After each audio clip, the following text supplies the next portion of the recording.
Dominant Protector. Credit to the author. 2,171-80. Ang mga pangalan po na nandito ay galing sa mga name generator. Kaya kung meron man pagkakatulad sa mga pangalan ng totoong tao o lugar, ito ay tunay na hindi sinasadya. Sa tingin mo ba walang epekto sa iyo ang mga rules na itinakda ko noon? O kaya mo bang ipasa ang aking espesyal na pagsubok? Malamig na tanong ni Boss Bale. Ito. Teacher Bale, dadalo ako dyan. Alam mo, hindi maihayag ng Right Plate Tiger sa publiko ang Hidden House Summit, kaya't maaari lang siyang magpahiwatig. Dagdag pa, nandoon din si Terence. Mabuti kung pupunta siya. Naipasa na niya ang aking espesyal na pagsusulit at maaaring mag-leave anumang oras. Nakakuha rin siya ng buong marka para sa kanyang huling pagsusulit. Kinawian ni Boss Bale ang kanyang kamay at sinabing, pero hindi pwede. Pumunta ka sa opisina ko pagkatapos ng klase ngayon para sa isang espesyal na pagsusulit. Kung hindi ka makapasa, mabibigo ka. Oo. Right, Pancho, walang magawa na tumango na may mapait na mukha, ngunit siya ay medyo hindi masaya sa loob. Bakit ayos lang si Terence? Pumasa si Terence sa pagsusulit. Kung makapasa si Terence sa pagsusulit, kaya niya rin. Sa pag-iisip nito, nabawi ni Pancho ang kanyang kumpiyansa. Sige, simulan na natin ang klase. Wala nang pakialam si Boss Bale sa tamang Pancho. Binuksan niya ang kanyang aklat-aralin at nagsimulang magsalita tungkol sa kurso.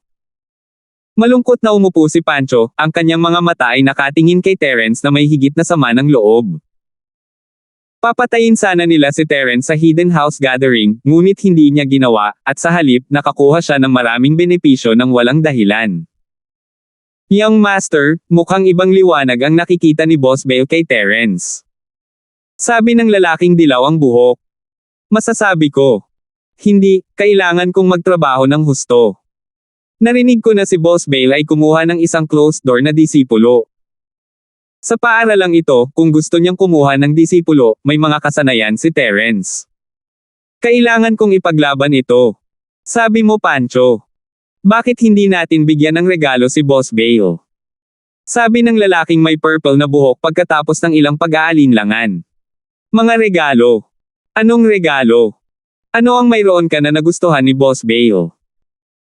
Hindi dahil hindi naisip ni Pancho ang posibilidad na ito, ngunit pagkatapos pag-isipan ito, ang mga meridian ni Boss Bale ay napilayan lahat, at hindi niya magagamit ang anumang bagay na may kaugnayan sa alchemy kung bibigyan siya nito.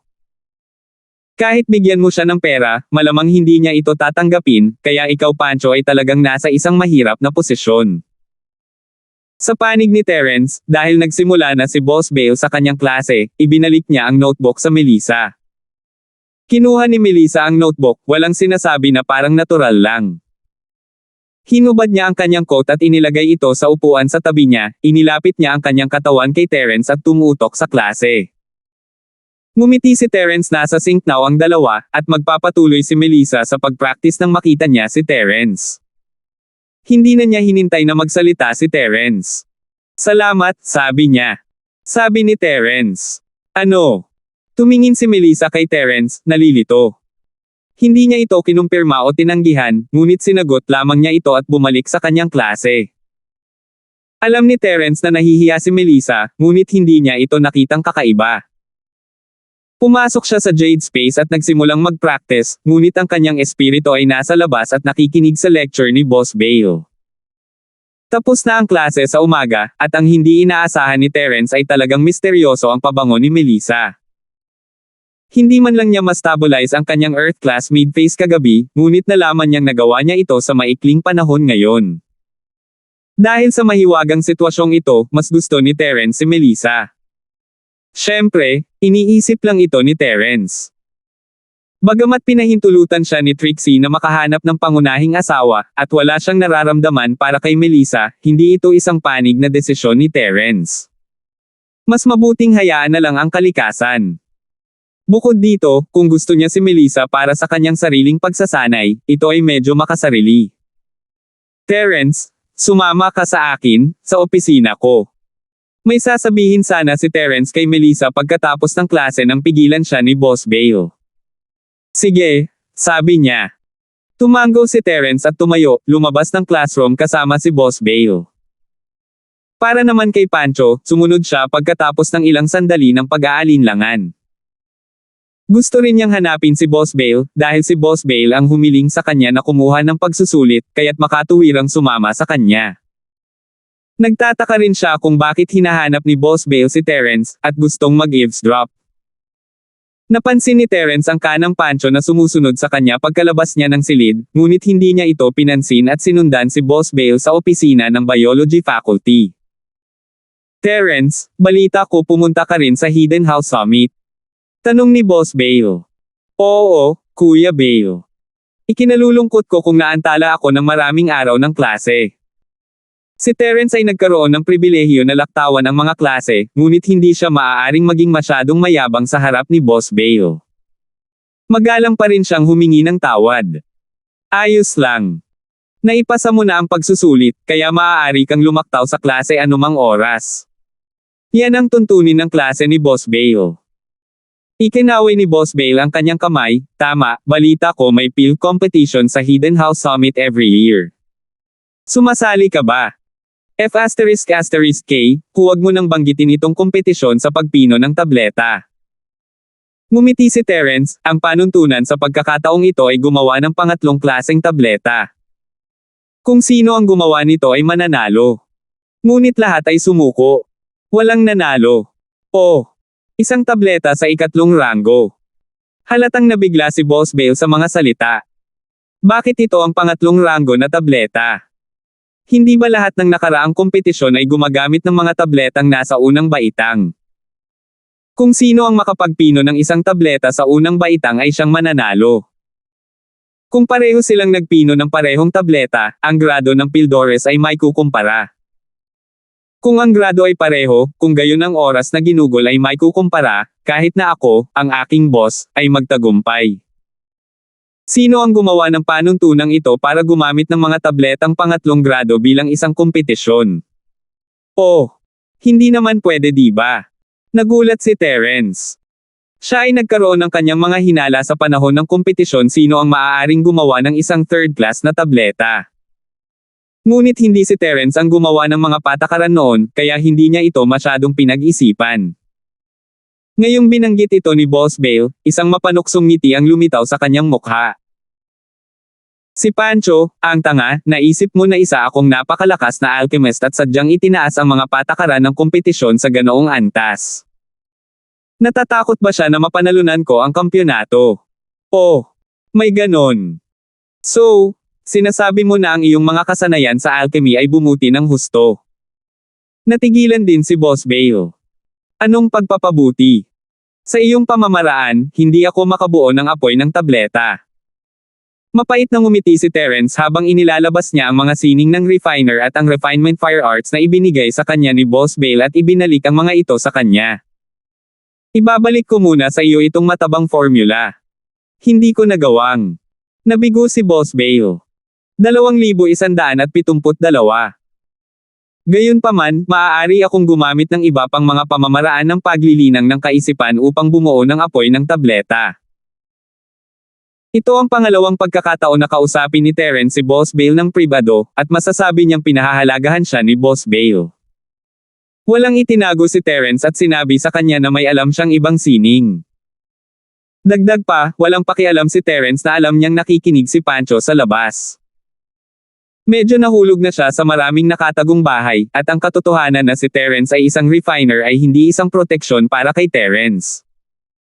Nagawa na niya ang kailangan niyang gawin kay Pancho, at maging ito man ang kompetisyon o ang kaldero, ginawa niyang sulit ito.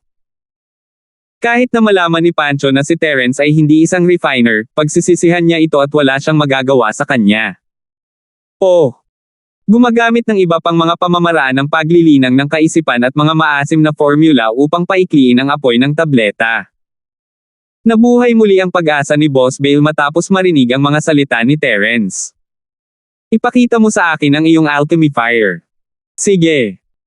Tumango si Terence at gumawa ng fire type class 1 pale fire sa kanyang palad, ipinakita ito kay Boss Bale.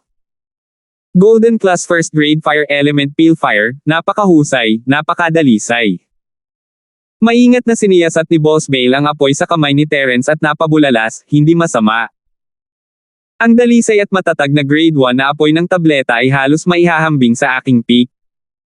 Bakit hindi mo subukang baguhin ang tindi ng apoy at ang temperatura? Hindi yun magagawa. Ngumiti si Terence ng mapait at nagsimulang dagdagan ang intensity ng kanyang refinement fire. Gayunpaman, ang apoy ay naapula ng walang anumang babala sa sandaling pinalaki niya ito. Nawasak. Sinubukan mo. Sumimangot si Boss Bale. Lagi kong sinusubukan. Baguhin man ang intensity ng apoy o temperatura, basta may konting pagbabago, mamamatay ang apoy ng tableta. Sabi ni Terence na may mapait na ngiti. Oh, ito ang unang beses na nakatagpo ako ng ganito, isipin ko. Napatingin si Boss Bale kay Terence na nagtataka at pumikit, iniisip ang sitwasyon ni Terence. Sa sandaling ito, sa pintuan ng opisina ni Boss Bale, sa kanan ay nagngangalit si Pancho sa galit. He slapped his legs and stomped his feet, cursing in his heart, Terence, ang bastard na ito, hindi siya marunong gumawa ng elixir, niloko niya ako.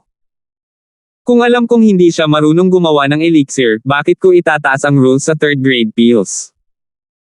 Ayon sa orihinal na mga patakaran, siya na sana ang mananalo, ngunit ang hidden house mo ay natatakot kay Terence, natatakot na si Terence ay manalo muli at magpapalala ng mga bagay. Pinagsisisihan niya ito. Lalo na nang marinig ni Pancho na hindi makontrol ni Terence ang isang level 1 refinement fire, ang kanyang ekspresyon ay naging mas kawili-wili. Ngayon lang niya napagtanto na nahulog siya sa isang malaking hukay na paglaruan siya ni Terence. Si Terence ay hindi isang elixir master, isa lang siyang normal na practitioner na alam kung paano i-condense ang kanyang elixir fire. Hindi niya kailangang maging isang alchemist dahil lang alam niya kung paano gumawa ng refinement fire, hindi ganoon kadaling kontrolin ito, kung tutuusin. Ngunit ang unang impresyon ni Pancho ay si Terence ay isang alchemist matapos makita ni Terence na kontrolin ang pagpipino ng apoy sa piging ng kaarawan ni Elder Duran at ang paghamak ni Terence para sa tier 2 elixir sa Hidden House Summit. Ngunit sinong mag-aakala na si Terence ay isang scammer? Hindi naman siya marunong mag-refine ng pills, na bluff lang siya. Hindi ko pa rin maisip. Pagkaraan ng mahabang panahon, iminulat ni Boss Bale ang kanyang mga mata at umiling. Kung sasabihin mong may problema, maaaring ang pamamaraan ng paglilinang ng kaisipan na iyong ginagawa ay maaaring sumalungat sa alchemy, o wala kang mga katangian ng apoy o kahoy sa iyong katawan, at wala kang talento para sa alchemy. Maliban sa mga ito, maaari akong magkaroon ng anumang iba pang mga posibilidad. Nakikita ko. Ngumiti si Terence ng mapait. Wala siyang masyadong pag-asa noong una. Kung tutuusin, alam niyang espesyal ang arts ng kanyang practitioner, at sapat na rin na mayroon siyang daye sa ibang mga lugar. Kung gusto rin niyang maging all-rounder sa alchemy, hindi ba all-rounder iyon? Ang aking mental cultivation method ay dapat sa yang attribute, na dapat ay higit pa sa fire attribute. Pagkatapos ng lahat, ang martial skills ko ay may fire attribute din, at ang attribute sa katawan ko ay dapat na umakma rin sa fire attribute. So, hindi kaya ako nawawala ang wood attribute? Tanong ni Terence pagkatapos ng ilang pag-iisip. Hindi rin yun. Umiling si Boss Bale bilang pagtanggi. Ang isang katawan na may purong katangian ng apoy ay maaari ding maging isang alchemist. Sa kabaligtaran, dahil sa iisang katangian ng katawan, ang alchemy fire condensed ay mas dalisay, at ito ay mas madaling makontrol. Hindi mo magagawang patayin ang apoy sa pamamagitan lamang ng pagpapalit ng apoy at temperatura. Ang mga cultivator na may ganitong katangian ay napakahusay sa alchemy fire, ngunit hindi sila maaaring maging mahusay na alchemist. Ang isang katangian ay maaaring gawin kang isang refiner. Napakurap si Terence. Tama, ngunit ang ganitong uri ng alchemist ay may nakamamatay na kapintasan. Kung wala ang katangiang kahoy sa kanilang katawan, hindi nila mararamdaman ang estado ng tableta sa medicinal cauldron sa lahat ng oras. Hindi nila mababago ang intensity at temperatura ng apoy ng tableta ayon sa kanilang mga pandama. Sa makatuwid, ang ganitong uri ng alchemist ay makakaasa lamang sa pagsasanay upang pinuhin ang ilang mga table tasks. Ngunit kahit na ganoon, napakababa ng success rate ng ganitong uri ng alchemist, sabi ni Boss Bale. Napakababa rin ng kalidad at antas ng mga table tasks na maaari nilang gawin. Kaya, maraming alchemist ang tinatrato ang alchemy bilang kanilang pangalawang propesyon at hindi nag-abala na pag-aralan ito. Ito. Narinig ni Terence ang mga salita ni Boss Bale at biglang naalala si Jenny. Ang kanyang karunungan sa alchemy fire ay napakataas, ngunit ang kanyang perception ay napakahina. Hindi kaya ganoong tao si Jenny. Gayunpaman, sa mga salita ni Boss Bale, ang ganitong uri ng mahinang alchemist ay naging isang henyo na lumalaban sa langit sa mga kamay ni Jenny. Tanging isang henyong babae na tulad ni Jenny ang maaaring makabuo ng isang siyentipikong pamamaraan ng alchemy at makabawi sa kanyang kakulangan ng perception sa pamamagitan ng siyentipikong kalkulasyon. Pagkatapos ng conversion, ang siyentipikong formula ay talagang mas tumpak kaysa sa pangunawa. Gaano man kalakas ang pananaw ng isang tao, may mga pagkakataong magkakamali. Maliban kung ang isa ay isang mas makapangyarihang alchemist na may partikular na malakas na espiritual na pangunawa, walang sino man ang magiging katapat ni Jenny. Naunawaan na ngayon ni Terence kung bakit napakahusay ni Jenny sa pagkontrol sa pagpipino ng apoy na gawa lang niyang mabawi ang kanyang kahinaan. Ang kanyang katalinuhan ay nakakagulat na mataas, at hindi inaasahan ni Terence na siya ay napakatalino, kung ihahambing sa kanyang hanggal na hitsura. Ito kaya ang idiotic side ng isang henyo na madalas pinag-uusapan ng mga tao. Tulad ng alam ng lahat, maraming mga henyo na hindi kumikilos tulad ng mga henyo sa ibang aspeto, ngunit mayroon silang nakakagulat na mataas na IQ. Inisip ni Terence kung isa sa kanila si Jenny. Kaya, hindi ka kabilang sa kategoryang ito. Gayunpaman, kung wala kang anumang katangian ng apoy sa iyong katawan, talagang kakaiba na maaari mong i-condense ang apoy ng tableta. Sabi ni Boss Bale, paano ito? Mayroon akong personal na tala mula sa isang alchemist. 2,173. Bago pa matapos si Boss Bale, pinutol siya ni Terence gamit ang kanyang kamay. Dahil doon, dumiretso si Terence sa pintuan ng opisina ni Boss Bale at pinadalhan ito ng flying cake. Sa pagkakataong ito, iba ito sa dati, dahil mayroon pa ring purong chi dito. Narinig ni Pancho na sinabi ni Terence na ang mga dingding ay may mga tainga at pinuntahan ito upang alagaan. Alam ni Pancho na paparating si Terence upang sipain ang pinto at mabilis na inalis ang tainga sa pinto, na naglagay ng ilang distansya sa pagitan nila. Malamig siyang tumawa sa loob.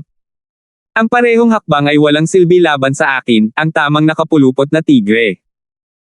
Ang hindi niya inaasahan ay ang sipa ni Terence ay tila hindi gaanong gumamit ng lakas, ngunit ito ay si Chi.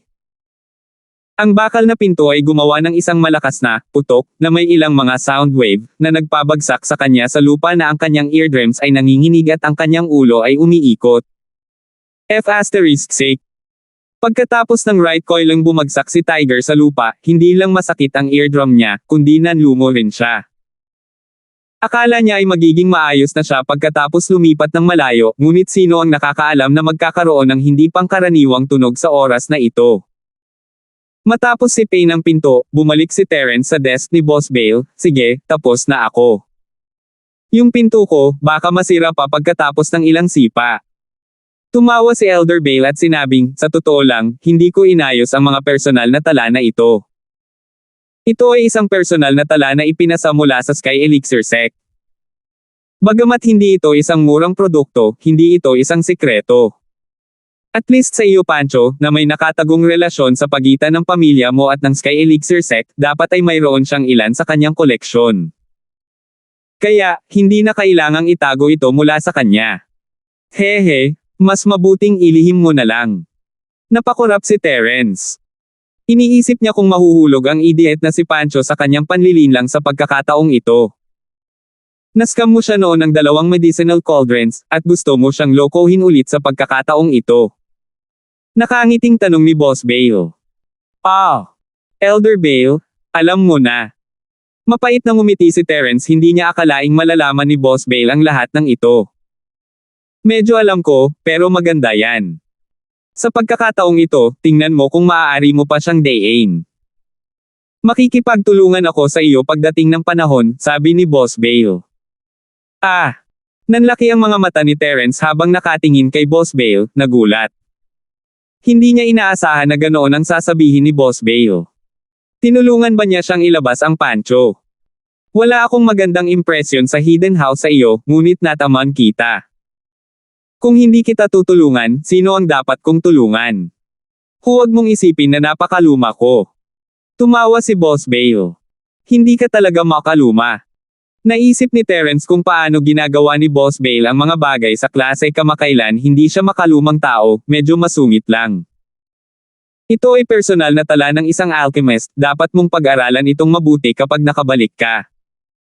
Ang impormasyong ito ay iba sa elementarya na pamamaraan ng paglilinang ng kaisipan noong nakaraan. Ito ay isang napakahalagang bagay, huwag hayaang makita ito ng iba. Biglang nagtaas ng boses si Boss Bale at sinabing, subukan mong unawain ito mula rito at tingnan kung mahahanap mo ang dahilan sa likod nito. Kakabangon lang ni Pancho mula sa lupa at inilapit ang kanyang tenga sa pinto. Narinig niya ang sinabi ni Boss Bale at nabigla siya. Hindi kataka-taka na si Terence ay nakabantay ng sip-A niya ang pinto, halos nalampasan niya ito.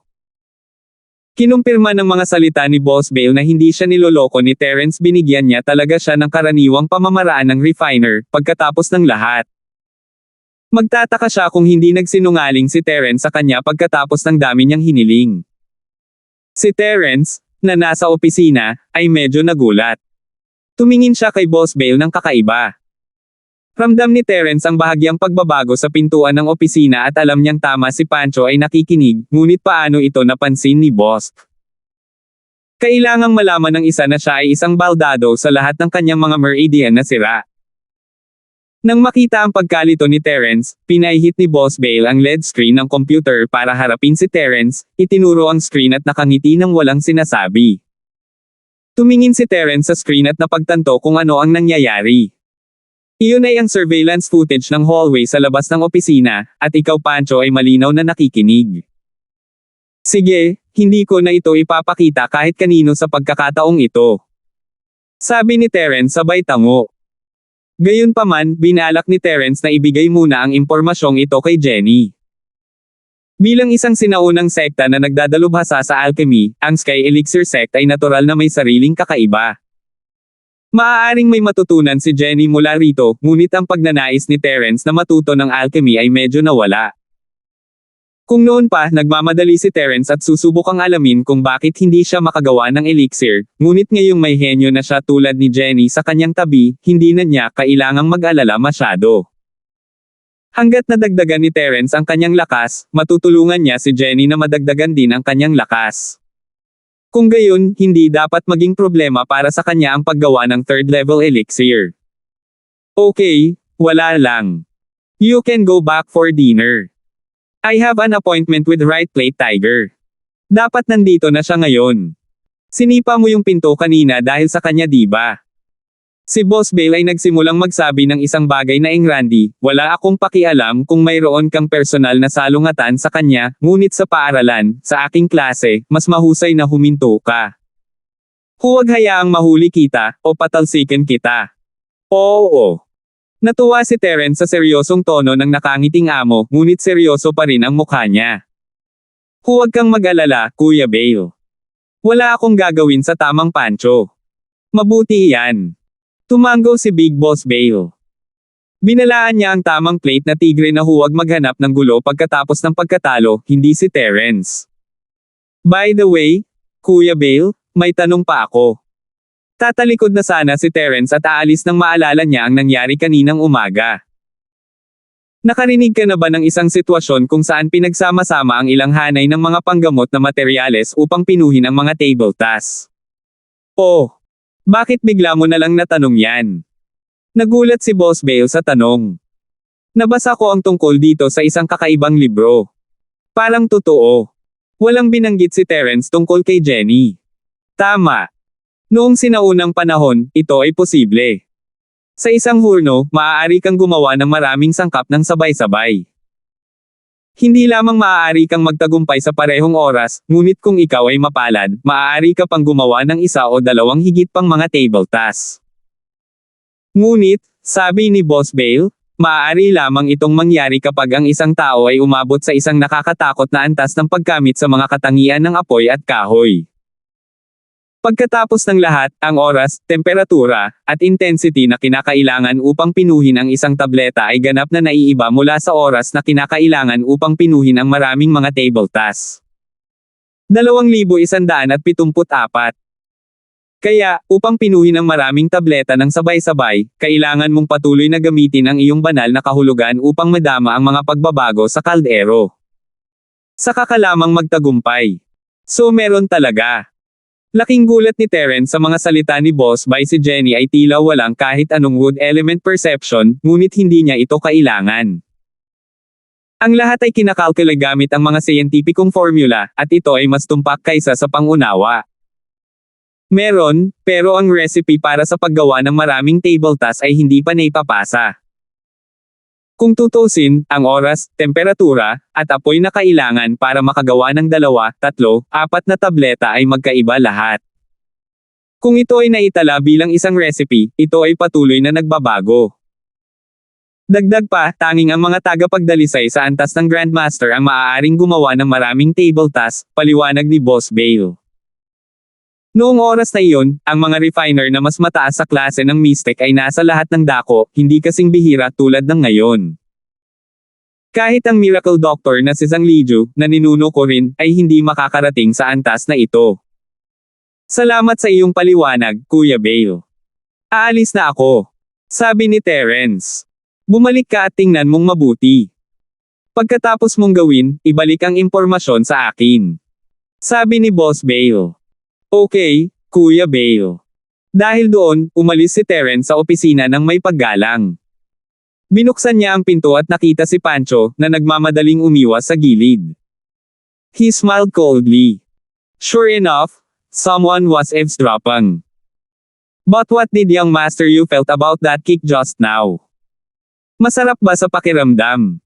Terence, ano ang pinagsasabi mo? Ano ang maganda? Kara-rating ko lang, kaya hindi ko alam kung ano ang sinusubukan mong gawin. Ikaw Pancho ay nagkunwaring kamangmangan at sinabing, Terence, ano yang nasa kamay mo? Magandang impormasyon. Naku, hindi ito magandang impormasyon. Hindi ba't ipinakita ko ito sa iyo noong nakaraan? Sabi mo niloko ka, hindi ba? Sabi ni Terence, na kumikilos ng mahinahon. Kaya ito ang impormasyon mula sa huling pagkakataon. Tamang Pancho ay disdainful sa kanyang puso, ngunit hindi niya ito ipinakita sa kanyang mukha. Hindi ko ito nakita ng malinaw noong nakaraan. Anong tinitingin-tingin mo? Hinihintay ka ni Boss Bale sa opisina. You should go. Don't blame me for not remind you na napakahirap ng exam ni Boss Bale. Sabi ni Terence. Huwag mong ibahin ang usapan.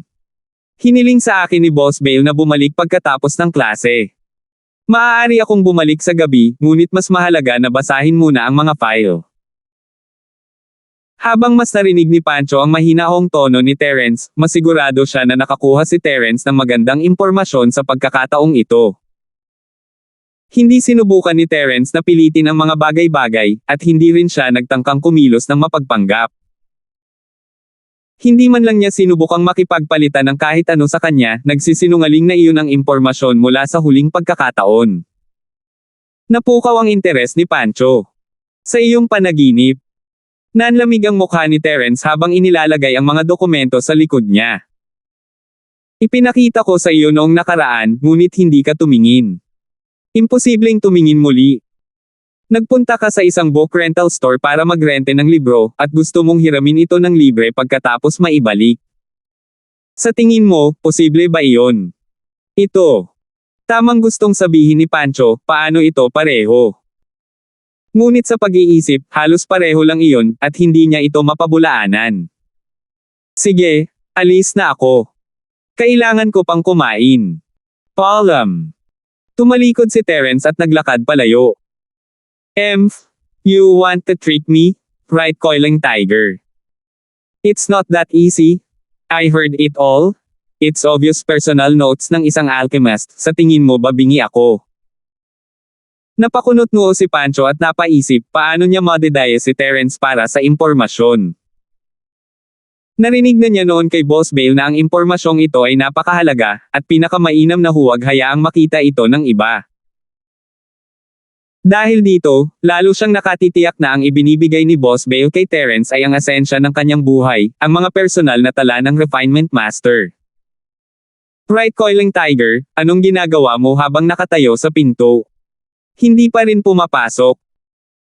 Umalangaw-ngaw ang makapangyarihang boses ni Boss Bale, at tumalikod si Pancho, nalaman lamang na hindi nakasara ang pinto ng opisina. Medyo naiinis siya kinailangang gawin ito ni Terence, ginagawa siyang masama sa harap ni Boss Bale. Mr. Bale, ako. Medyo natatakot akong pumasok. Oo, medyo natatakot ako. Kanina lang ako binyantaan ni Terence, na sinasabing mahirap ang exam mo, kaya medyo duwag ako. Sabi ni Pancho pagkatapos ng ilang pag-iisip. Just quit school if you want ta. I'll go and settle the procedures for you. Walang pakialam na sabi ni Boss Bale. Ito, sa tingin ko ay hindi. Nag-e-exam ako ngayon. Mabilis na sabi ni Pancho. Sige, dahil pagsubok ito, 2 tanong, 1 tanong. Ibahin ang lahat ng mga halamang gamot dito at isulat ang mga pangalan ng mga halamang gamot na ito ayon sa kanilang mga kategorya. Inilabas ni Boss Bale ang isang maliit na kahon mula sa cabinet sa kanyang opisina at inilagay ito sa mesa. Tiningnan ni Pancho ang kahon at biglang bumuhos ang kanyang noo sa malamig na pawis. Mayroong hindi bababa sa 20 hanggang 30 uri ng mga halamang gamot sa kahon. Kung ihihiwalay niya ang mga halamang ito sa parehong uri, sigurado siyang magagawa niya ito. Gayunpaman, hindi niya makikilala silang lahat. Sa isang tingin lang, hindi niya matukoy kahit 3 o 4 na halamang gamot. Ito. May isa pang tanong. Tanong ni Pancho na may mapait na ngiti. Suriin ang mga sangkap sa gamot na ito. Inilabas ni Boss Bale ang isang kahon ng painkiller ni Miracle Doctor Kang mula sa drawer ng kanyang opisina at itinapon ito sa nakapulupot na tiger. Nagningning ang mga mata ni Pancho habang tinitingnan ang mga salitang nawawala ang lahat ng sakit. Pamilyar siya dito. Ang recipe na ito ay ibinigay sa bahay kang ng hidden house mo. Ikaw Pancho ay dumaan pa noon at alam ang mga sangkap. Mr. Bale, paano kung isa lang ang isasagot ko sa mga tanong? Maingat na tanong ni Pancho. Kung isa lang ang nakumpleto mo, hindi ka na makakapag-live at makalaktaw sa klase anumang oras. Kailangan mo ring kunin ang final exam. Pero kakalimutan ko ang bagay na ito. Sa katunayan, gusto lang ni Boss Bale na bigyan ka ng babala kay Pancho. Ayaw niya talagang tanggalin siya sa trabaho. Tutal, nakapasok ka Pancho dahil sa kanyang reputasyon. Bagamat hindi binili ni Boss Bale ang mukha ng sinuman, ito ang personal na kahilingan ng principal, kaya hindi makatanggi si Boss Bale. Sige, sige. Ikaw Pancho ay napakasaya na sa mga resulta. Mabilis niyang kinuha ang gamot na nakakapagpawala ng sakit ng Miracle Doctor na si Kang at nagkunwaring pinag-aralan ito ng mahabang panahon bago sinabing, may sangki, incisive ectomy, white peony root, at Viagra. Ngunit ang pinakamahalaga ay Aminoblan at caffeine. Not bad? Okay ka lang. Tumango si Boss Bale at sinabing, pero hindi ko alam kung sino ang nakaisip ng race eta na ito. Napaka-immoral nito. Malinaw na nakasaad na herbal preparation ito, pero nagdadagdag ng mga chemical components. Wala namang side effects, pero may side effects ang Aminoblan at caffeine. Si Boss Bale ay nagsasalita tungkol sa bahay kang, ngunit hindi niya ito sinasadya. Namula si Pancho, ngunit alam niyang hindi mahulaan ni Boss Bale ang nakatagong relasyon sa pagitan ng bahay mo at ng bahay kang. 2,175. Hindi talaga alam ni Boss Bale na ang itinanong niya ay para lang magbigay ng libreng marka sa kanya. Sinabi na sa kanya ni Terence ang recipe para sa pangpawala ng sakit ni Miracle Doctor Kang sa paglulunsad ng bagong produkto ng kumpanya ng Miracle Doctor na si Guan, at hanggat nagbigay siya ng kaunting atensyon, magagawa niya itong tama. Oo, medyo immoral talaga. Ang mga halamang gamot na ito ay may epekto sa pagpapalaganap ng sirkulasyon ng dugo, pag-alis ng stasis ng dugo, pag-promote ng sirkulasyon ng qi, at pag-alis ng sakit, ngunit pagkatapos magdagdag ng Aminoblan na kape, ang epekto ay lalong bumuti. Kaya, ang gamot na ito ay hindi masasabing nagsisinungaling. Itinatago lamang ang ilang katotohanan. Sabi mo Pancho. Mukhang matatag na ang foundation mo. I'll let this matter go. Next time, bawal kang lumaktaw sa klase. Kung gusto mong umalis, kailangan mong bigyan ako ng makatwirang dahilan at ipaalam sa akin ng maaga. Sabi ni Boss Bale. Oo, Guru Bale, naiintindihan ko. Magalang na sabi ni Pancho. Sige, pwede ka nang kumain. Ikinaway ni Boss Bale ang kanyang kamay.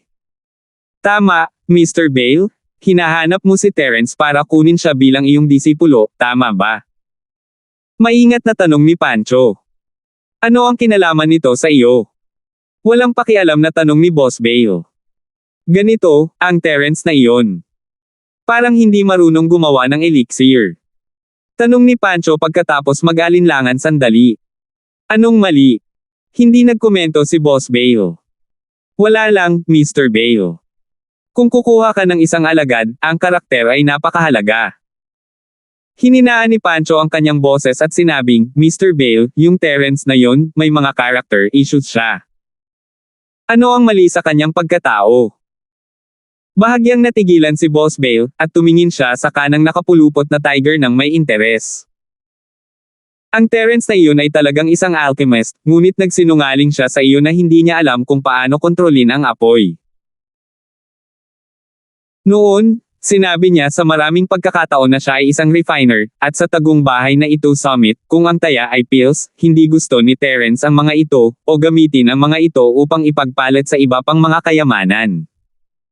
Kung gusto niya ang mga pills na iyon, bakit hindi siya refiner? Mahalaga, ngunit hindi niya gusto ang mga ito ay nangangahulugan lamang na siya ay isang alchemist. Oh!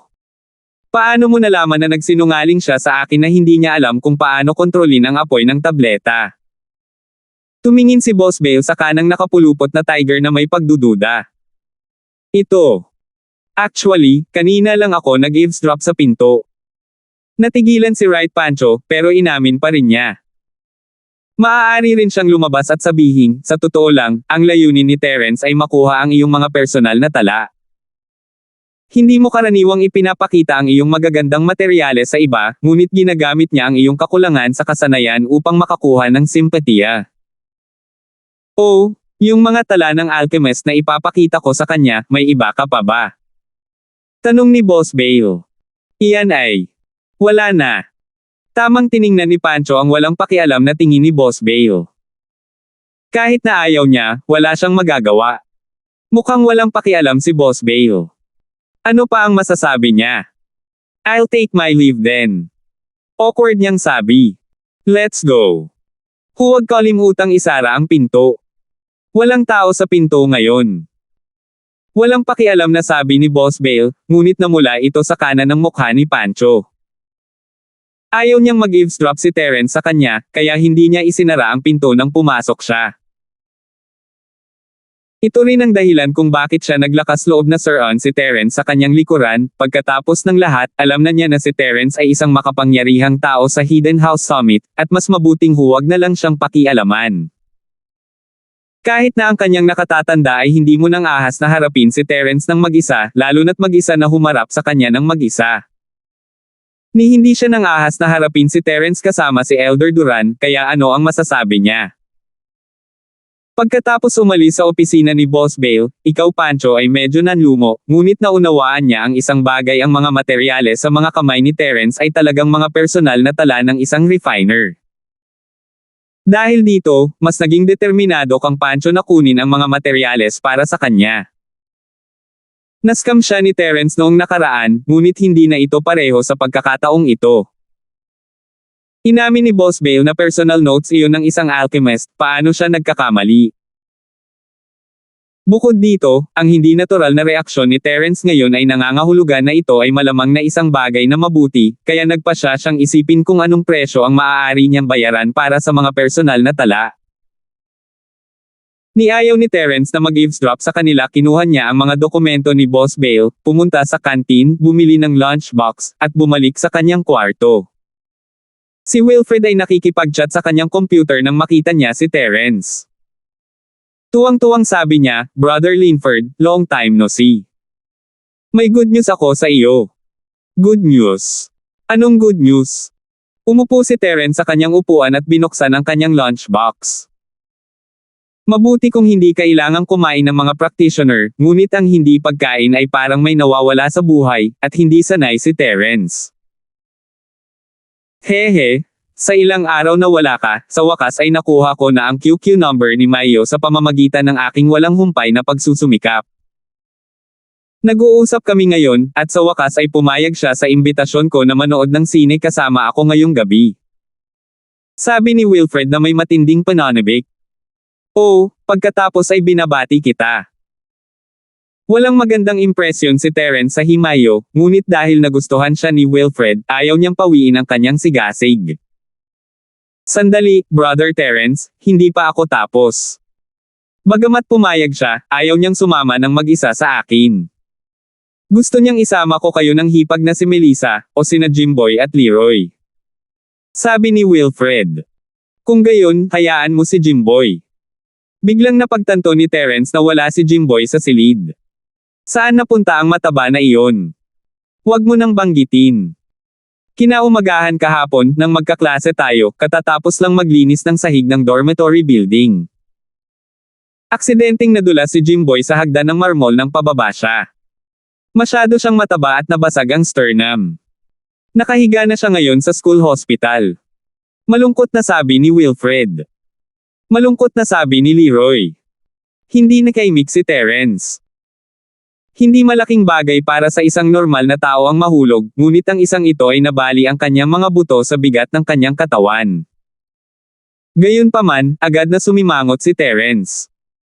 Ang lugar kung saan nabali ang buto ni Jimboy ay medyo kakaiba. Posible bang mabali ang isang braso o binti, ngunit isang sirang sternum? Bakit parang ang awkward ng pakiramdam? Gaano kahirap ang paghagis na ito?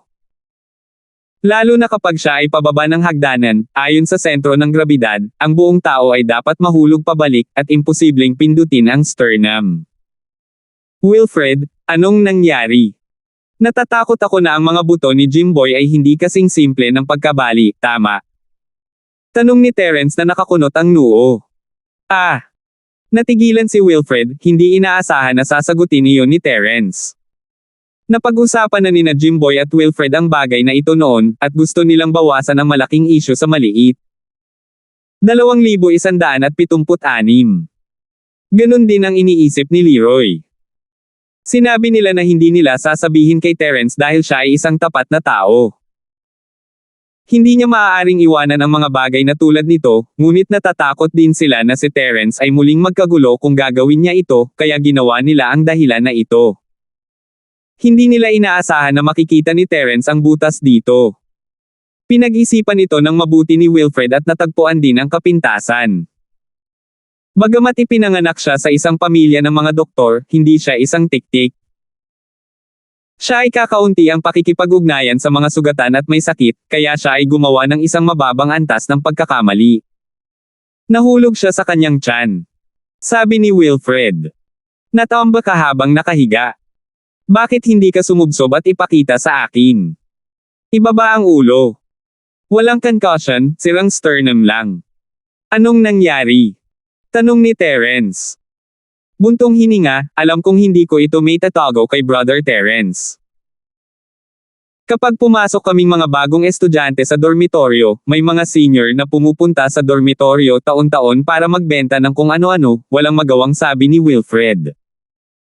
Ito ang tinatawag na senior na tumutulong sa junior, pero sa totoo lang, pinipilit lang bumili. Ito ay isang unspoken rule sa aming paaralan sa loob ng maraming taon. Talagang may ilang maliliit na gang sa paaralan, at ang mga nakatatanda na ito na nagpo-promote ng mga bagay ay miyembro ng maliit na gang na ito. Dumating sila sa dormitoryo ng mga freshmen upang i-promote ang mga bagay, at lahat ay napilitang bilhin ang mga ito. Kung ako ay nasa dormitoryo sa oras na iyon, tiyak na hindi ko hahayaang maging ganito ka-impulsive si Jimboy. Gayunpaman, sa oras na iyon, mayroon lamang Jimboy at Harper. Hindi naman bumili ang dalawa, pero pinilit sila ng mga estudyanteng dumating para mag-promote ng mga bagay-bagay. Sa ilalim ng pressure, sinabi nila, wala akong choice kundi bilhin sila. Gayunpaman, iniulat sila ni Jimboy sa Student Affairs Department ng paaralan pagkatapos noon. Bilang resulta, nakipag-ugnayan sa kanila ang paaralan at binigyan sila ng demerit. Hindi alam ng paaralan ang tungkol dito dati. Kumunat ang noo ni Terence. Alam ko, pero hindi lang itinaas ng publiko ang opinyon ng opisyal. Kung tutuusin, maliit na negosyo ito sa universidad. Hindi lang alam ng mga pinuno ng paaralan na sila ay sobra-sobra. Sa pagkakataong ito, nakakuha sila ng isang klasikong halimbawa. Sabi ni Wilfred.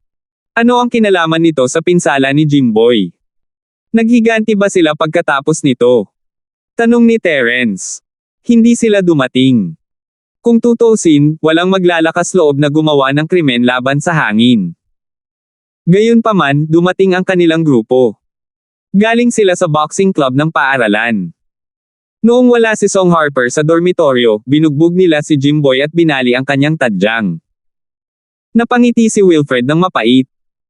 Ang boxing club ay karaniwang isang maliit na gang, at ang mga tao dito ay pawang mga punk at iba pa. Benjo. I see. Pupuntahan ko muna si Jimboy. Pagkatapos, hahayaan ko si Jimboy na magpasya kung paano haharapin ang lalaking ito. Sabi ni Terence. Brother Terence, maaari nating tingnan si Jimboy, ngunit hindi tayo maaaring maghanap ng gulo sa Benjo. Mapait na ngumiti si Wilfred. I've been in this school for so many years. I still have some understanding of this Benjo. He's very good in fight, and most people are not his match. Ay, ayos lang. Hindi ako ordinaryong tao. Walang pakialam na sabi ni Terence. Tao, Brother Terence, alam kong mas malakas ka, hindi man lang takot sa mga leon at tigre, pero ang Benjo na yan. Paano ko ito ilalagay?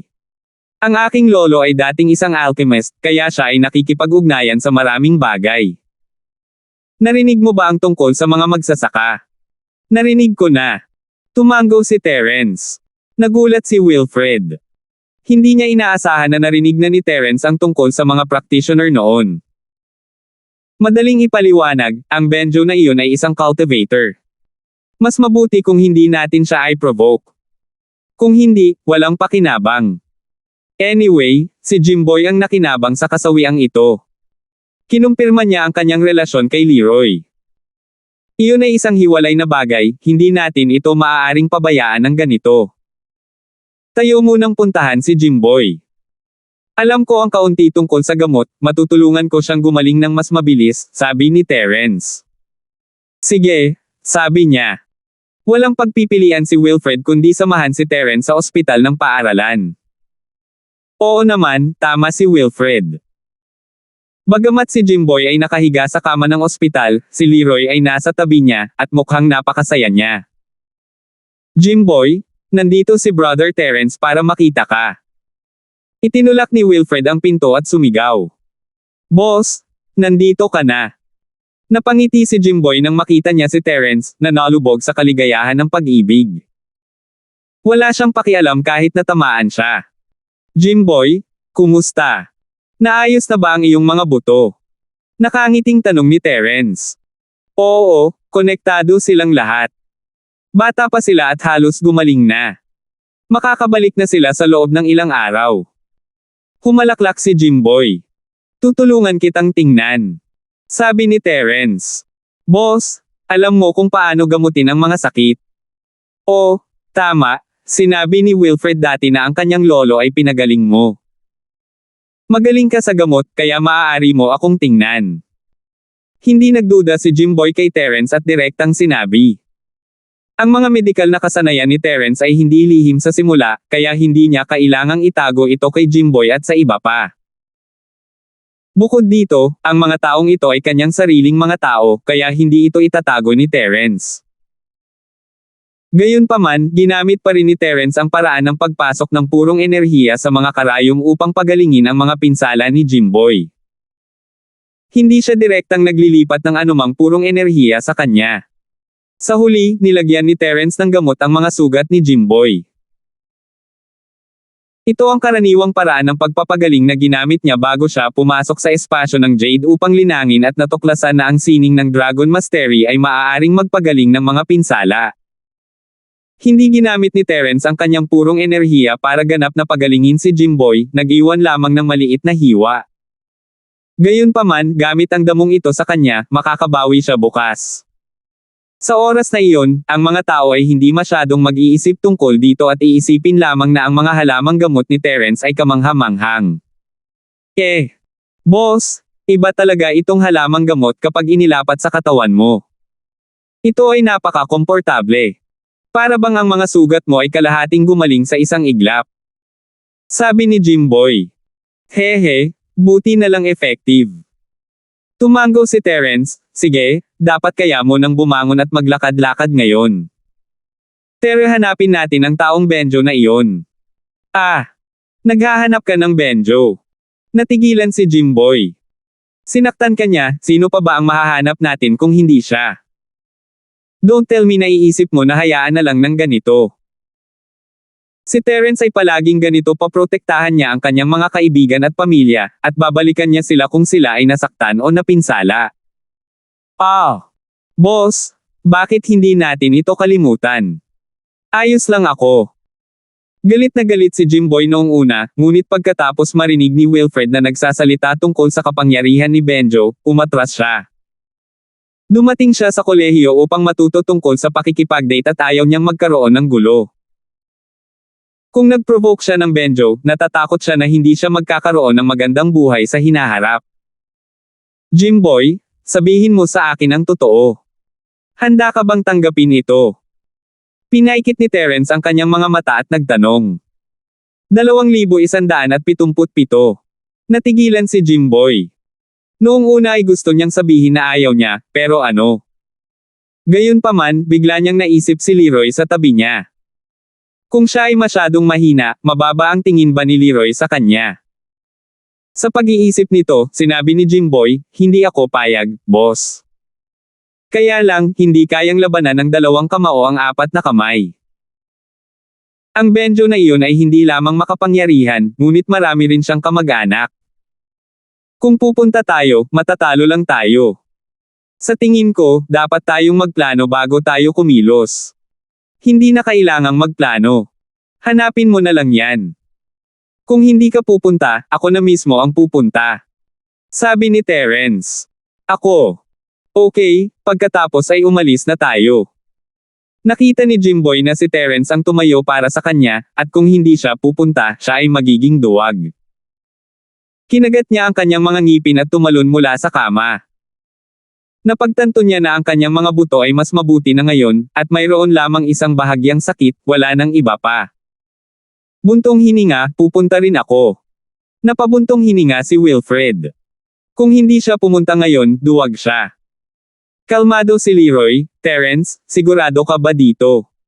Kung wala kang tiwala, bakit hindi mo hayaang malutas ito ng paaralan? Hehe, sa tingin mo ba sasaktan ko sila? Tanong ni Terence. Ito. Hindi ko gagawin. Naisip ito ni Leroy. Sa lahat ng ito, tinutulungan ni Terence ang kanyang mga kasama sa silid. Hindi niya sasaktan ang sinuman. Bukod pa rito, laging may plano si Terence, tulad ng paligsahan sa pag-inom kasama si Wilfred at ang insidente sa hardin ng Lion Tiger kung saan tinulungan niya si Wilfred at naging dahilan upang makagat ng Lion si Danica at Gary. Hindi niya alam kung paano ito ginawa ni Terence, ngunit ipinakita nito na hindi siya isang walang ingat na tao. Kung ganoon, umalis na tayo. Sabi ni Terence habang palabas ng kwarto. Sa ganitong oras ng hapon, nagpunta na ang mga nurse at doktor para mananghalian. Walang ibang tao sa paligid. Kung hindi, magtatanong sana sila tungkol kay Jimboy nang makita nilang nakalabas na siya sa ospital. Ang tanging nurse na naka-duty ay hindi nakakilala kay Jimboy. Dahil ginawa ang desisyon, hindi na nagsalita pa si Wilfred at dinala si Terence sa punong tanggapan ng boxing club. Gayunpaman, hindi ito ang oras para sa mga aktibidad ng club. Walang ibang tao sa club maliban sa 2 lalaki na nagsasanay. Sino ang hinahanap mo? Dito ka ba para magparehistro? Ang dalawang underling na ito ang pinakamababang level underling at freshman din ngayong taon. Kakasali pa lang nila sa boxing club, kaya sila na ang bahala sa ranking at recruitment ng mga bagong miyembro. Nasaan si Benjo? Walang oras si Terence na mag-aksaya sa kanila. Wala si President Lee. Anong problema? Ang isa sa mga alipors ay huminto sa kanyang pagsasanay at lumakad ng nakakunot ang noo nang marinig niya ang hindi magiliw na tono ni Terence. Tawagan mo siya at sabihin sa kanya na may naghahanap ng gulo sa kanya. Wala sa mood si Terence na makipag-chat sa isang tagasunod. Kaya nandito ka para sumipa sa field. Sa wakas ay naunawaan ng laki kung bakit narito si Terence. Nagwawalis sa bukid. Hindi ganoon kalaki ang mukha ni Benjo. This place is not worth my time. I don't have time to waste with you. Bilasan mo at tumawag ka. Naiinip na sabi ni Terence. Tumingin ang laki kina Terence, Jimboy, at Wilfred. Si Leroy ay isang babae, kaya automatiko niya itong hindi pinansin. Siya at ang isa pang lalaki ay bago sa boxing club at hindi masyadong malakas. Wala silang kalamangan sa 2-on-3 fight, kaya nag-alinlangan siya sandali bago sumilay ang malamig na liwanag sa kanyang mga mata, pagkatapos ay teka. Wala pa siyang numero ng telepono ni Benjo, at hindi rin siya kwalipikadong magkaroon nito. Baguhan pa lang siya sa boxing club, pero nasa kanya ang phone number ng vice president ng boxing club. Hello. Kuya Landon ba? Ako si Lionel mula sa boxing club. May mga taong nagwawalis sa field. Oo, 3 tao. Ang kababatang ito ay tumakbo sa isang sulok at tinawag ang vice-presidente ng boxing club na si Landon Garcin. Bihira talaga pumunta sa boxing club si Benjo. Ang mga gawain dito ay napagdesisyonan lahat ng vice-presidente, si Landon. Bagamat medyo malayo ang tagasunod kay Terence, narinig pa rin ni Terence ang sinabi ng tagasunod. Narinig niyang tinawag ng tagasunod ang ilang vice-presidente na sigaw, at isang mapanuksong ngiti ang lumitaw sa kanyang mukha, ngunit hindi niya ito inilantad.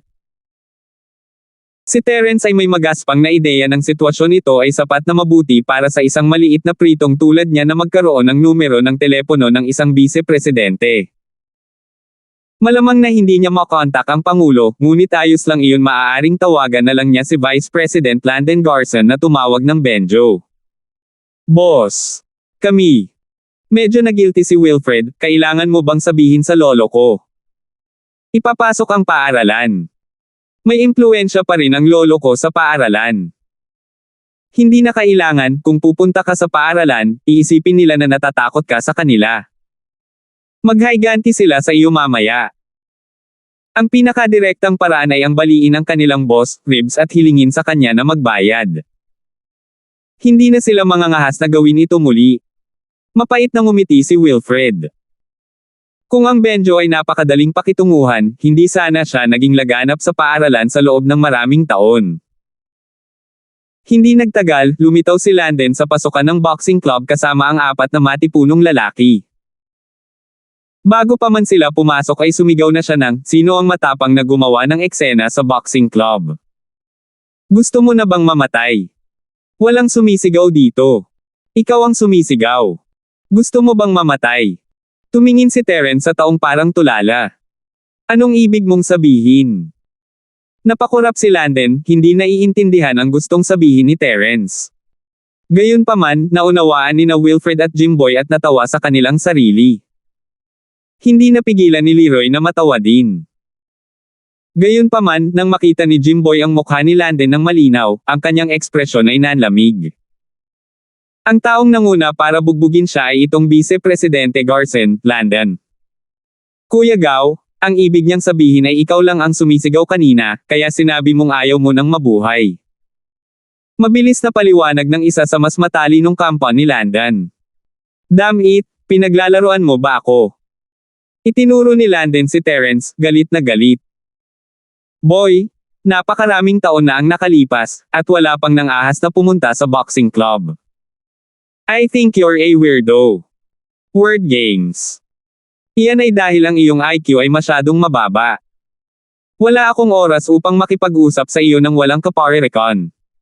Kunin ng Presidente Benjo mo dito. Naiinip na sabi ni Terence. Hinahanap mo si Kuya Benjo. Karapat-dapat ka pa ba niyan? Mapanuksong tiningnan ni Landen ang apat na grupo ni Terence. Biglang bumaling ang kanyang mga mata kay Jimboy, at nagulat siya, ikaw ba? Anak, kaya nagdala ka ng mga tao dito para maghiganti. Bagamat medyo natatakot si Jimboy, hindi siya makapagtago dahil nakilala siya. Kaya lang niyang pigilin ang sarili at sabihin, tama, dinala ako ng amo ko dito para maghiganti.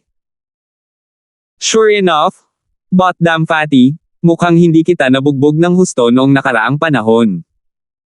Naglakas loob ka pa ring pumunta at humanap ng gulo. Sa tingin ko ay hindi mo gustong ma-discharge ngayong semester. Sa halip na magalit, tumawa si Landen at binato ng suntok si Jimboy. Sa pagkakataong ito, mas mabangis pa ito kaysa sa nauna. Diretso itong nakatutok sa mukha ni Jimboy. 2,178. Noong nakaraang pagkakataon, dinala niya ang kanyang mga tauhan para bugbugin si Jimboy.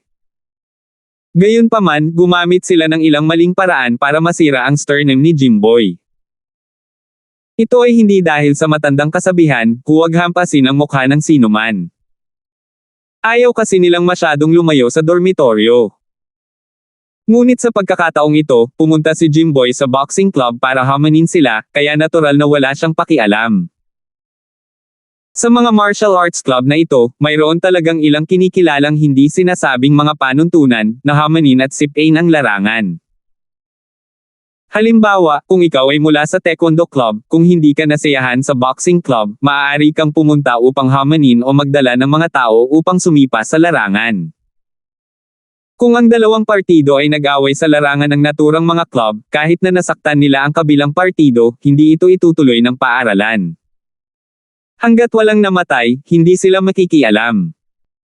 Pagkatapos ng lahat, ito ay isang hindi sinasabing panuntunan ng mga martial arts club.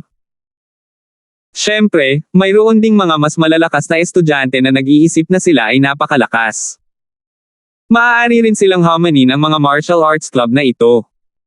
Kung nanalo sila, sisikat sila sa isang laban. Tataas din ang kanilang kasikatan at katayuan sa paaralan. Magkakaroon din ng magagandang babae na magkukusa na ihagis ang kanilang sarili sa mga bisig ng iba. Kung natalo sila at nasugatan, ito ay dahil hindi nila kaya. Hindi sila makapunta sa paaralan para humingi ng hustisya. Sa makatuwid, ito rin ang dahilan kung bakit walang takot si Landen sa kanyang sariling teritoryo. Kahit nabugbugin niya ang mga taong ito sa harap niya, ito ay dahil ang mga taong ito ay hindi sapat na malakas. Kung tutuusin, sila naman ang nagkusa para manggulo. May opinyon na si Landen kay Jimboy, kaya hindi siya nagpakita ng anumang awa nang sumuntok siya sa pagkakataong ito. Siya ay lubhang walang awa. Si Landen ang vice-presidente ng boxing club. Mas magaling pa ang kanyang husay sa boxing. Karaniwan, maaari niyang masuntok ang isang marka ng kamao sa isang bakal na plato. Kung ang suntok na ito ay dumapo sa ulo ni Jimboy, si Jimboy ay nawala ng malay sa lugar, o hindi bababa sa nagkaroon ng concussion. Napatulala si Jimboy nang makita niya ang isang malaking kamao na papalapit sa kanya. Bilang karagdagan, ang pinsala sa kanyang sternum ay hindi pa nakabawi, at ang kanyang kadaliang kumilos ay lubhang naapektuhan. Nang subukan niyang umiwas, wala pang 5 sentimetro ang layo sa kanya ng kamao ni Landen. Huli na para makaiwas siya. Hindi sinasadyang ipinikit ni Jimboy ang kanyang mga mata sa takot. Siya ay tapos na para sa. Kakalabas lang niya sa ospital, pero kailangan niyang bumalik muli.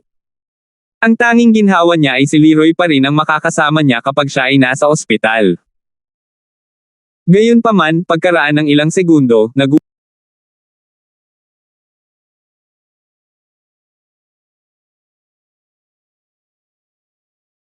papalitan ko po pangalan ng Leroy ng Lira. Mahirap kasi matrace kung girl or boy, ang mga Chinese name. Lira Leroy. Gayunpaman, pagkaraan ng ilang segundo, nagulat si Jimboy nang makitang hindi siya nasuntok sa ulo. Hindi siya makapaniwala. Sa pagpikit niya kanina ay nasa harapan na niya ang kamao.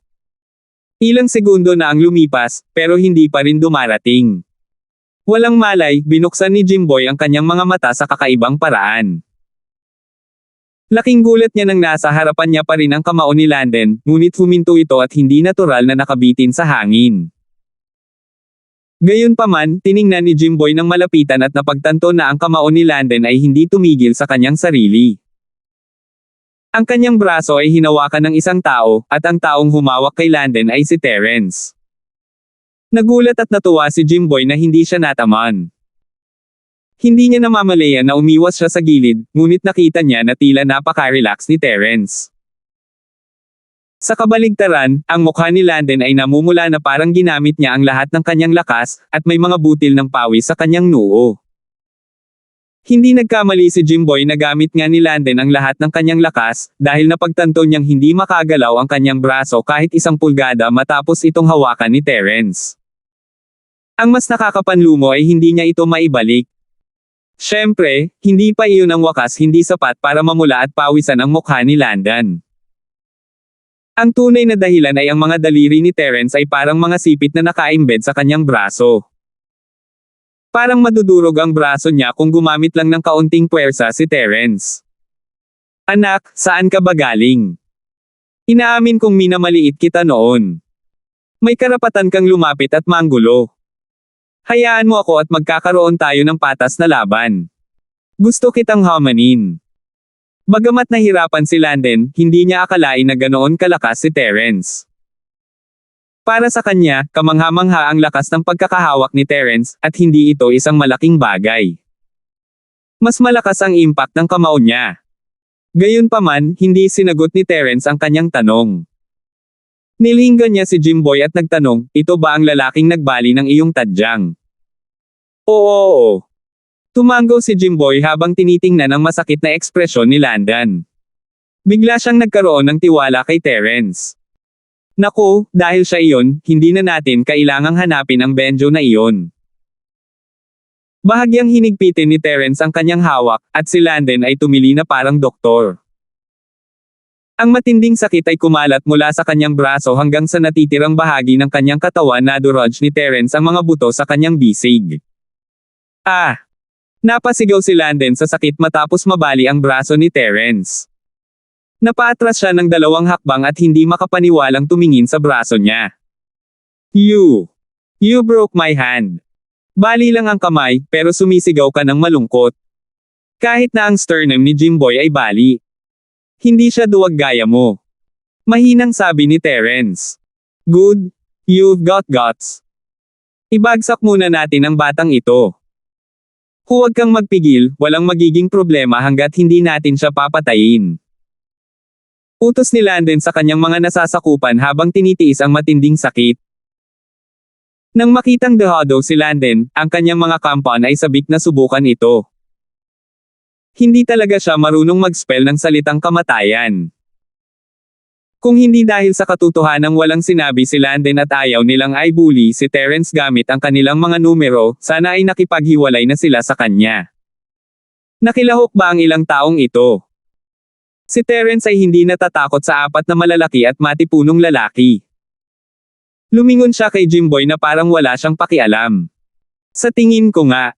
Ngunit hindi ko matindaan ng malinaw. Noong nakaraan, si Landen ang nangunguna. Natambo niya ako sa isang suntok. Ang iba ay nagsi-cheer lang, kaya hindi ko nakita ng malinaw. Saglit na nag-isip si Jimboy. Wala siyang magandang impression sa iba. Ito ay dahil medyo madaling makilala si Landen. Siya ay may isang cool na imahe sa kanyang buhok sweep likod, tulad ng Diyos ng mga gambler sa mga palabas sa TV. Ang iba ay pawang malalaki at bilog, kaya hindi ganoon kadaling makilala siya. Oh, tapos ayan na. Dahil doon, bumagsak ang 4 sa lupa, nawala ng malay. Sa sandaling ito, nanlaki ang mga mata ni Landen sa gulat. Hindi man lang niya nakita kung paano bumagsak sa lupa ang 4 niyang tauhan, pero bumagsak lang sila sa lupa na parang walang nagawa si Terence. Yo. Napatingin si Landen kay Terence nang may pagtataka, hindi makabuo ng kumpletong pangungusap. Para kay Landen, ang pinaka-nakakatakot ay hindi ang pagkabali ni Terence sa kanyang palso. Wala man lang nagawa si Terence at ang 4 niyang tauhan ay bumagsak sa lupa. Ang bagay na ito ay masyadong kakaiba, sa lawak na ito ay hindi maisip. Kaya, para siyang nakakita ng multo. Ikaw. Paano mo nagawa iyon? 2,179. Anong ginawa ko? Tiningnan ni Terence si Landon nang may pagtataka. Silang apat. Itinuro ni Landon ang kanyang apat na compound sa lupa sa takot. Patay na siya, sabi ni Terence. Ga! Sumasakit ang kamay ni Landon, at nakayuko siya sa gilid habang naka-cross arms. Tumalon siya na parang kuneho nang marinig niya ang mga salita ni Terence, umatras ng 4 hanggang 5 metro habang takot na nakatingin kay Terence. Anong ginagawa mo? Tanong ni Terence. Ikaw. Pinatay mo sila. Nakonsensyang tanong ni Landon. Hindi, nag-iwan ako ng isang salita. Patay na silang natutulog. Sabi ni Terence. Sandaling hindi nakaimik si Landon. Akala niya, natakot mo ako hanggang mamatay. Akala ko isa kang mamamatay tao. Pero alam niyang hindi siya katapat ng lalaking ito. Hindi ito inamin ni Terence, ngunit alam niyang si Terence ang gumawa nito sa kanyang 4 na natutulog na lalaki. Ikaw. Ano ang gusto mo? Hindi matalo ni Landon si Terence, kaya kailangan niyang magtanong. Hindi ito ang gusto kong gawin, ito ang gusto mong gawin, nabali mo ang kanyang mga tadyang, sabi ni Terence, itinuro si Jimboy. Kuya. Nabali ang kanyang sternum, ngunit ganoon din ang aking braso. Natuto na rin ang 4 kong lalaki. Ang bagay na ito. Dapat ba nating hayaan na lang? Tanong ni Landon. Kalimutan mo na. Nabalian ko ang braso mo, at nakatulog ang 4 mong lalaki dahil hindi sila nagising sa umaga. Ano ang kinalaman nito kay Jimboy? Retarded ka ba? Hindi ka ba marunong mag-settle ng mga account? Tanong ni Terence. Nang marinig ang mga salita ni Terence, halos samuka ng dugo si Landon. Gayunpaman, siya ang mahina ngayon at hindi nang ahas na saktan si Terence. Masasabi lang niya, hindi ka ba naghanap ng mukha para sa kanya? Hindi ba makakatulong iyon para mailabas niya ang kanyang galit? Nandito lang ako para maging isang bystander. Sabi ni Terence. Muntik nang mawala ng malay si Landon. Tapos, ano sa tingin mo ang dapat nating gawin? Sabi ko, pagkatapos ay pumili ka. Gusto mo bang ayusin ang usaping ito ng pribado o publiko? Tanong ni Terence. Pampubliko at pribado. Ano ang ibig sabihin noon? Paano kung ito ay isang lalaki? Paano kung ito ay naayos ng pribado? Takang tanong ni Landon. Gagawin ko ito. Bubugbugin kita at babaliin ang iyong mga tadyang. Pagkatapos, ipapadala kita sa mga pinuno ng paaralan at aaminin mong nasaktan mo si Jimboy. Kung paano ka haharapin pagkatapos nito ay magiging negosyo ng paaralan. Sabi ni Terence. Ito. Paano itong lalaki? Hindi mo ba ako papatulan? Nainis si Landon, ngunit wala siyang ibang pagpipilian. Tinanong ako ng pinuno ng paaralan kung saan nanggaling ang aking pinsala. Ano ang dapat kong sabihin? Nako, masasabi mong sinaktan kita, pero ipaghihiganti kita pagkatapos nito. Mahinang sabi ni Terence. Isang banta. Isa itong hubad na pagbabanta, katulad ng kung paano niya hinarap si Jimboy, ngunit talagang natatakot siya sa paghihiganti ni Terence. Kung gayon, paano kung ayusin natin ito ng pribado? Hindi natakot si Landon sa paghihiganti ni Terence. Sa ganang kanya, hindi magiging katapat ni Terence ang Benjo kung babalik siya. Kaya lang, ayaw ipahiya ni Landon ang sarili sa harap ng mga pinuno ng paaralan. Kung alam ng mga tao na siya, si Landon, ay nabuli ng labis, wala siyang paraan para manatili sa paaralan. Let's settle this privately. Bubugbugin kita at babayaran mo ako ng 1,000,000. Sabi ni Terence. Ano? 1,000,000. Naisip ni Landon na may mali sa kanyang tenga. Oo nga, tingnan mo yung sirang buto-buto niya. Mahihirapan siyang maglakad-lakad in the future. Bumili man lang siya ng kotse. Tsaka kailangan niya ng mag-aalaga sa kanya. Tingnan mo, nagka-girlfriend lang siya, sabi ni Terence, pero nasaktan na siya. Paano kung tumanggi ang pamilya ng girlfriend niya? Kaya, kailangan mong kumuha ng mas maraming pera sa kasal. Sa ganoong paraan, makakabili ka ng kotse sa halagang $100,000 at bibigyan mo ako ng $900,000 bilang regalo sa kasal. Ito ay isang bargain para sa iyo. Maaaring maging public official na rin ako kung ganoon. Hindi nakaimik si Landon.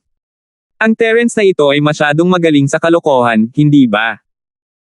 Nako, nakalimutan kong sabihin sa iyo. Kung pipiliin mong ayusin ito ng pribado, kailangan kitang bayaran. Hindi kita matatalo ng husto, ngunit kung papasukin kita sa paaralan, wala itong kinalaman sa akin. Kaya, kailangan mo munang magpaalam sa akin mula ngayon. Sabi ni Terence.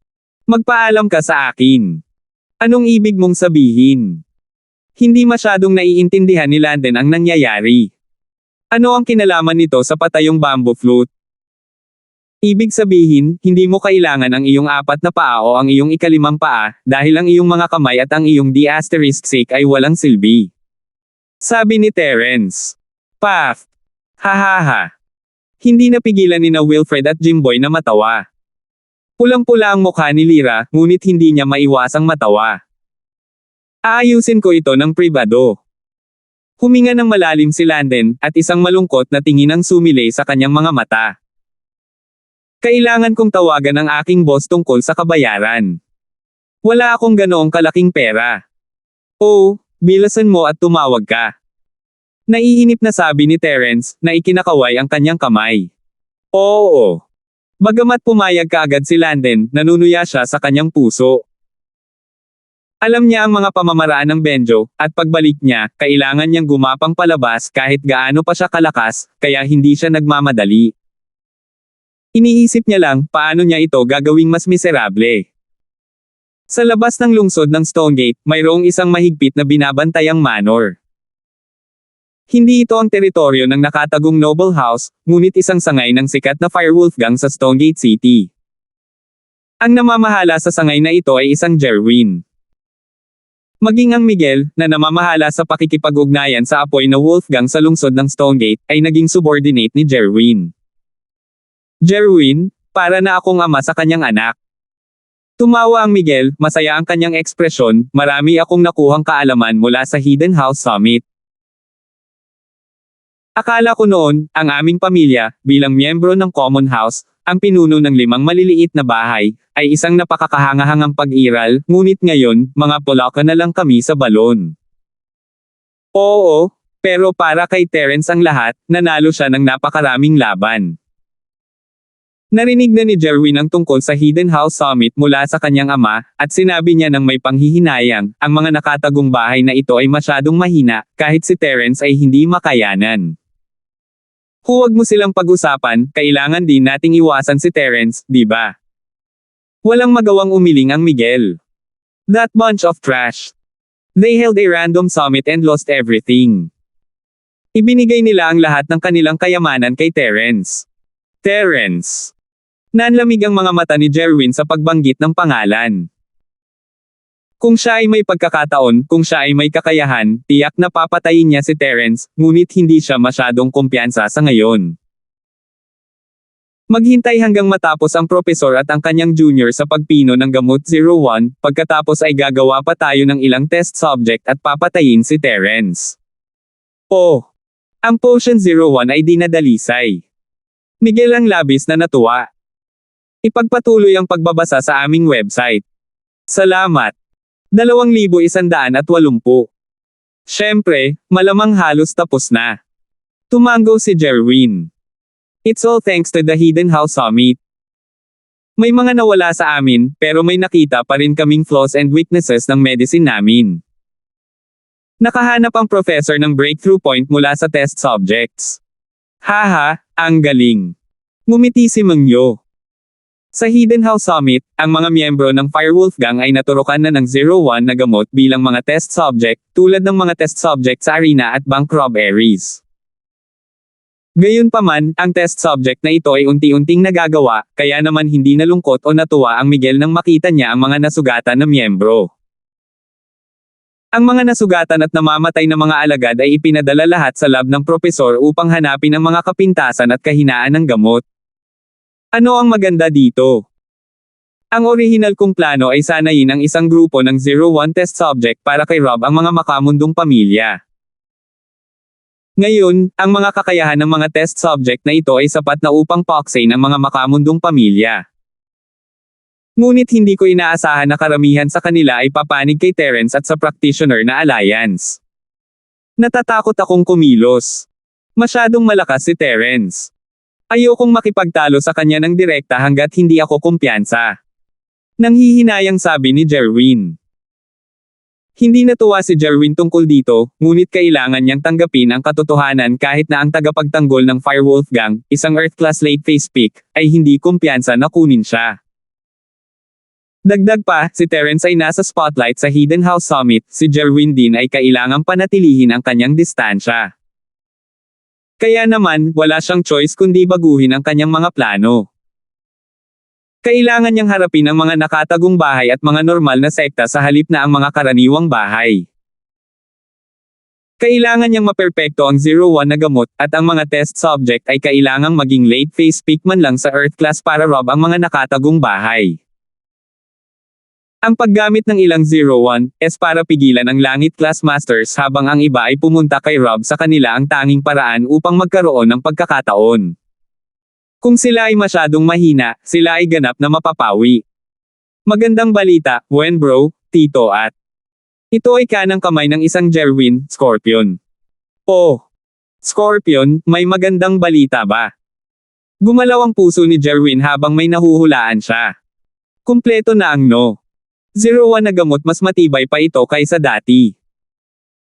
Maaaring tumagal ito ng hindi bababa sa 2 hit mula sa isang Sky Class Early Phase, at madaling patayin ang mga nasa ibaba ng Earth Class Early Phase. Halos hindi nito kayang patayin ang mga mula sa Earth Class Early Phase hanggang Mid Phase, at maaari nitong patayin ang mga mula sa Earth Class Mid Phase hanggang Late Phase. Maaari itong pumatay sa kanila nito, at ang Earth Class Late Phase ay papatayin habang ito ay maaaring patayin para sa mas mataas na yugto ng panahon. Sige. Kahanga-hanga ang test subject na ito. Tuwang-tuwa si Jerwin. Oo, salamat sa junior ng propesor sa paghahanap ng itim na kahon mula sa pagkawasak ng base. May kopya ng mga tala ng propesor sa loob. Sabi ni Scorpion. Hindi masama, kumuha tayo ng isang pang-eksperimentong produkto upang subukan ang pamantayan. Sabi ni Jerwin. Sige, pupunta ako at ipaalam sa propesor. Alright, Benjo asked to see you. Gusto daw niyang i-treat ng pagkain si Master Jerwin. Sabi ni Scorpion. Oh, papasukin mo siya. Sabi ni Jerwin. Oo. Tumango si Scorpion at umalis. Maya-maya, magalang na pumasok si Benjo. Nang makitang nandoon sina Jerwin at Mungyo, mabilis niyang binati, "Kumusta, Brother Jerwin at Tito Ann?"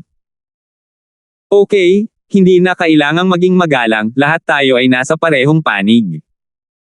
Ikinaway ni Jerwin ang kanyang kamay, senyales na maupo si Bayohan at mag-usap. Oo. Magalang na umupo si Benjo sa tapat ng isang Jerwin at kumuha ng account book.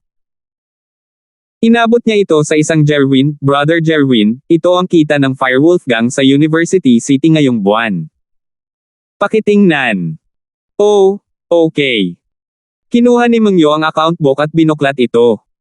Pagkatapos niyang basahin ay nasiyahan siya. Not bad, you are earning more than 3 million a month. Mukhang masipag ka. Hehe.